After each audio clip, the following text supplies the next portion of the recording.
Hi, welcome to Chad's Silversmithing. Today I thought we could make a little wire pendant with a stone mounted on top. I think I'm going to make it in the shape of a little lizard or gecko, and I picked out a little piece of Chrysoprase, which is a bright green stone, to kind of bring in the idea of lizard with my lizard shaped pendant. So hope you enjoy this one. If you do, make sure to like the video before you leave, and if you like the video enough to want to see more of this kind of thing, make sure to subscribe to my channel. So let's get started on this.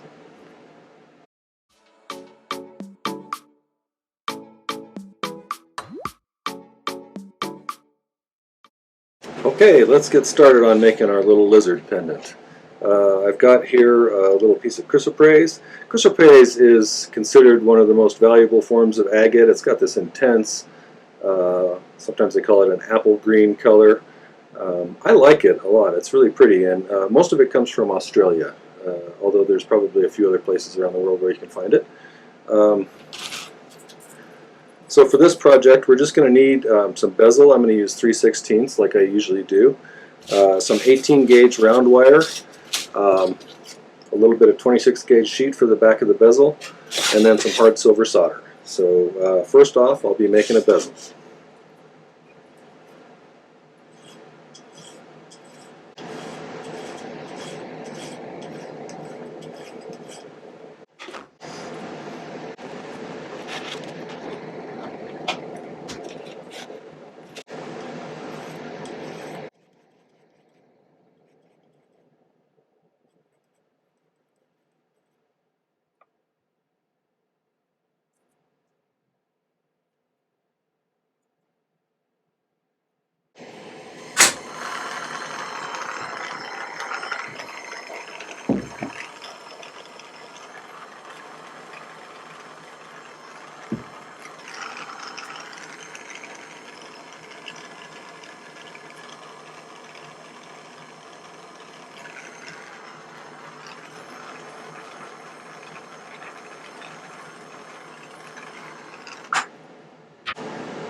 If you haven't watched my bezel video before, when I cut a bottom for a bezel, I always leave a little bit extra on the outside. Reason being, if you cut a bezel, the bottom piece for a bezel, and it's just about the same size as the bezel itself, what happens is it's difficult with your torch when you're heating from above to get the piece of sheet that's kind of protected by the bezel from the heat. So the bezel is getting the flame directly, so it gets hot really fast. The bottom sheet is sort of protected, doesn't get hot very fast. So people have a tendency to melt their bezel before they ever get the bottom sheet up to the temperature that's required for the solder to flow and stick to it. And so if you have this little extra lip here, it gives you a platform to pump some of the heat into that bottom sheet. Even though it's a little bit, it uses a little bit of excess sheet, we're going to trim that off and we'll throw it in the scrap bin, and it'll get used for something else. So it's not really a waste, and it makes your soldering a lot easier. So that's a tip that I think helped me a lot when I first started doing this.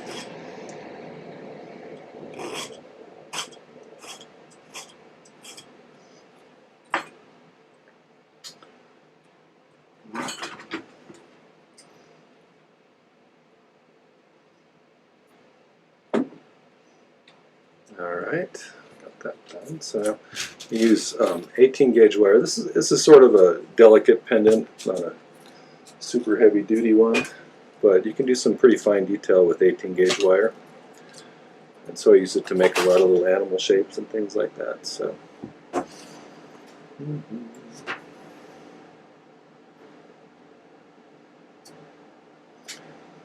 to get a gauge for how big I want this guy to be. This will be about his body length, including his tail. So let's just cut that off about there.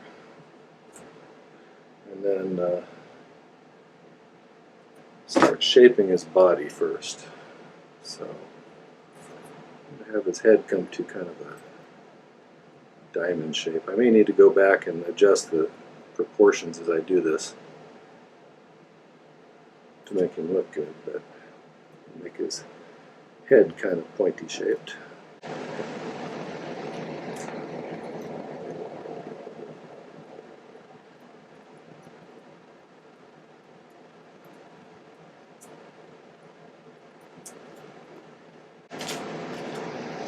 One thing I've noticed that helps a lot when you're making these kind of little delicate wire sorts of designs is if you periodically stop and make sure everything's in the same plane, so they're sitting more flat when you're trying to shape it the other dimension.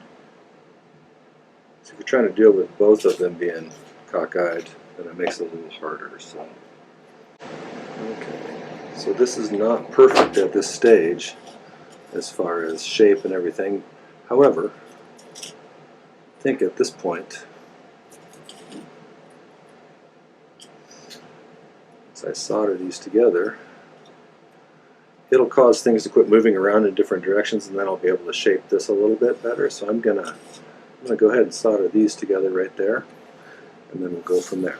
So.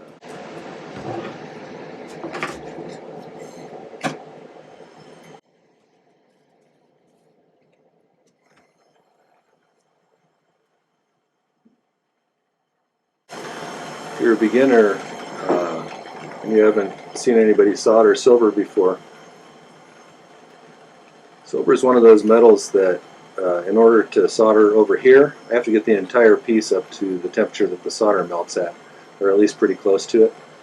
Otherwise, while you're heating over here to get the solder to flow, it'll get too hot here before the solder ever even flows, and this will keep the rest of it, by acting like a radiator, it'll keep this from getting hot enough if you're just focusing on spot. So you've got to heat the entire piece all the time. So that's just one of those silver things. I can probably cut this off a little bit here.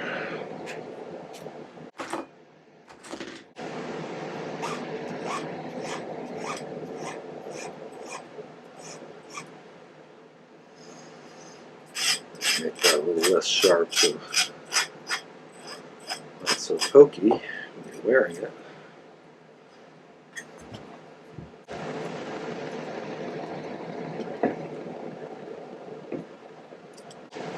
Okay, I think I'll make him some eyes here. To do that, I'm going to use my round nose here and just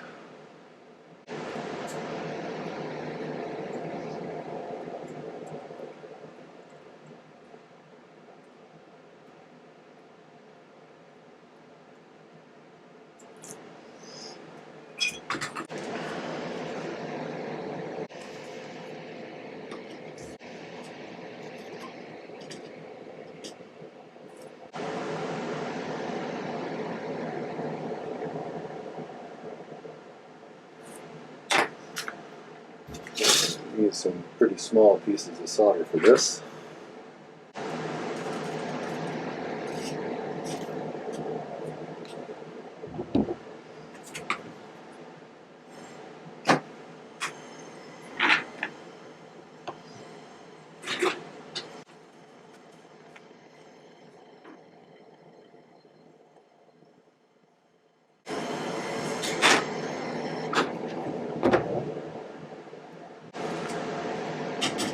He's got some eyeballs now.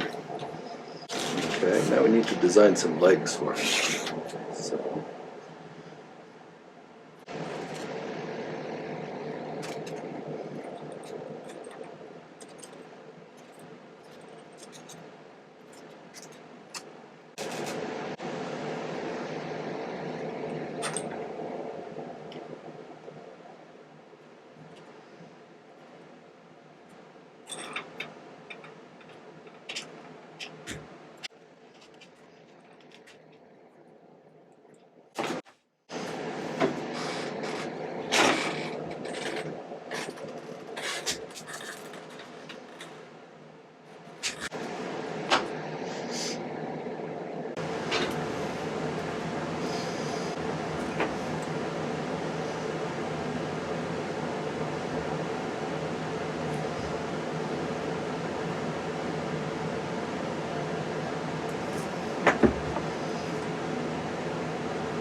I'm going to call that good, and we're going to solder those guys on there.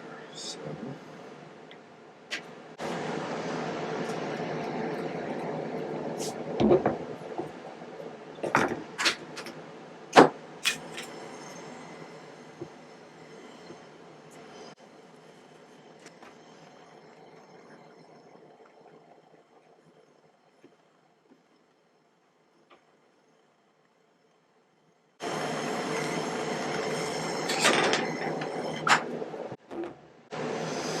Okay.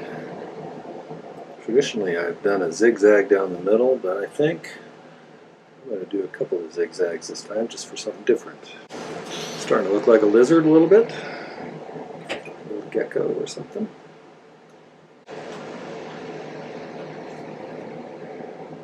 Kind of like that.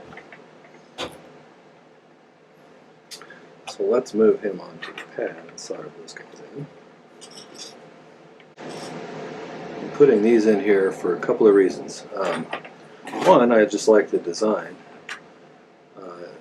Two, it'll create a little more structure to this little fine wire pendant. And three, when I'm done soldering these in here, we're going to mount the bezel stone kind of in the center of this guy.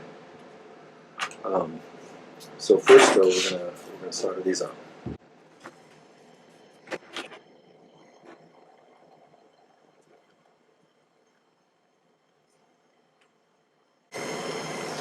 Might as well solder these ones together in the middle just to give a little more structure.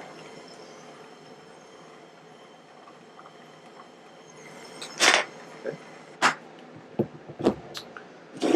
going to put this guy on here. I'm going to create a little puddle of solder on the back. It's called sweat soldering because we're putting some solder where we want it to go prior to actually soldering two things together. So it's in place there, so I don't have to jam any underneath here when I turn it upside down and set it there. So I'm going to make a little puddle on the back of that guy.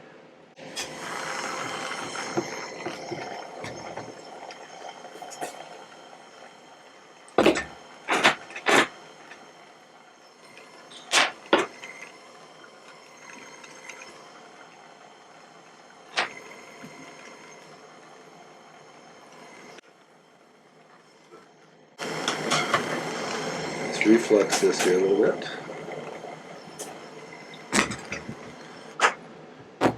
And once I decide where I'm going to put this here, you want to make sure you put it in the spot where you really want it, because once it solders down, it's hard to move. So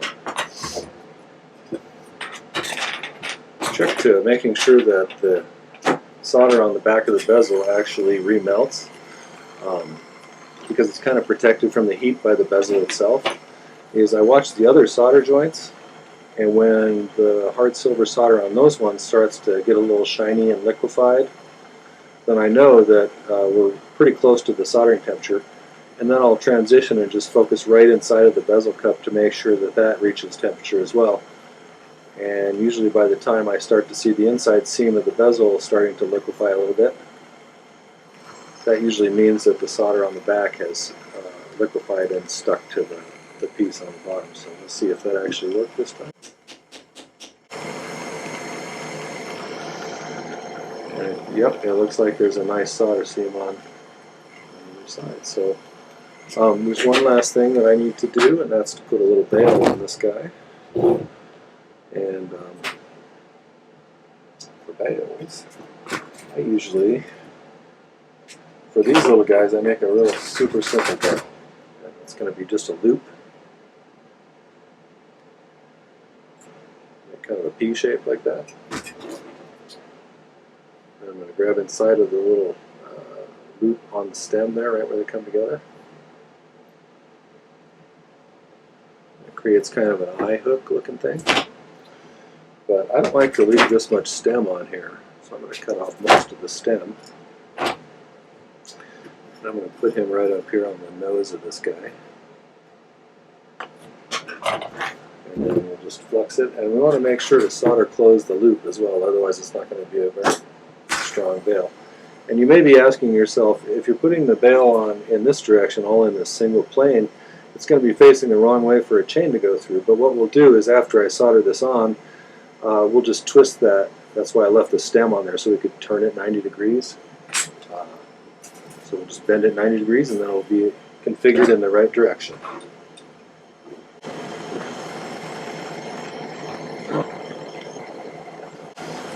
Okay, make sure everybody's a little hot. And then I'm going to throw him in the pickle and let him pickle for a while before we clean him up and set the stone.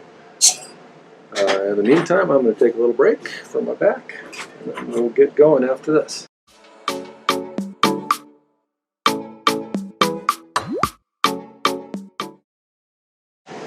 Okay, I pulled it out of the pickle, and I'm going to just do a little filing on the top of the bezel, just smooth it out a little bit.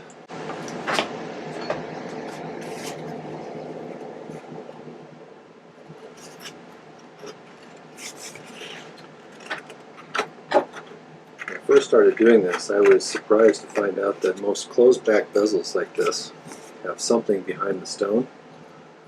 I always just thought it was just a stone. If you look at a lot of older jewelry, you'll find, when you have to remove the stone, you'll find sawdust packed back there. Sawdust, the only problem I've seen with sawdust as a backer is that if you get some moisture behind your stone over the years, as time goes by,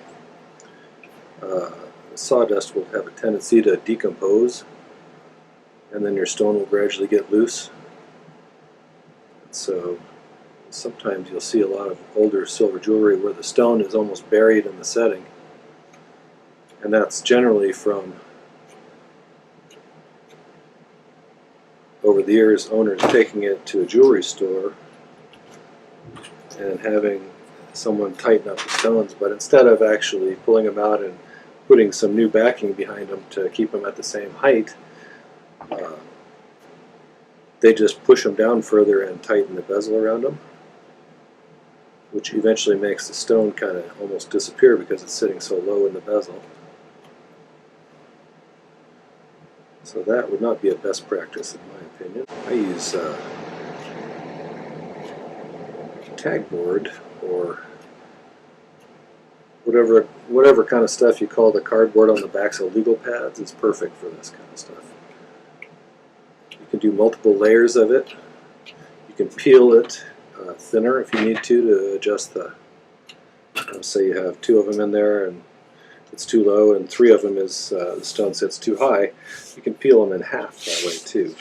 So, alright, so I'm going to take a look at this guy. I'm going to have to take one of those out at least because this sits pretty high. Actually, I think 2 is about right on this one. So I'm going to go ahead and set this.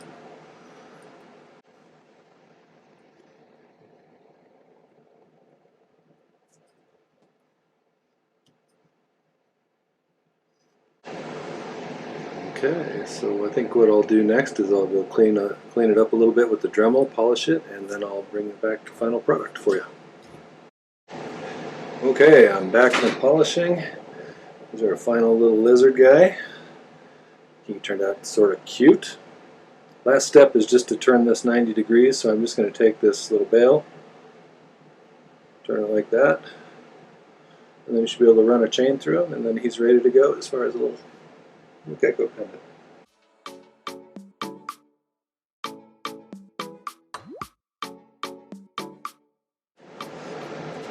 Okay, well that's how you make yourself a lizard pendant.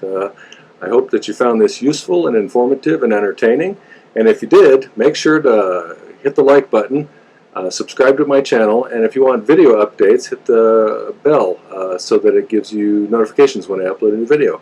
And typically that's been about 2 per week right now, so watch out for more exciting content. Thanks for watching. Take care. Happy silversmithing.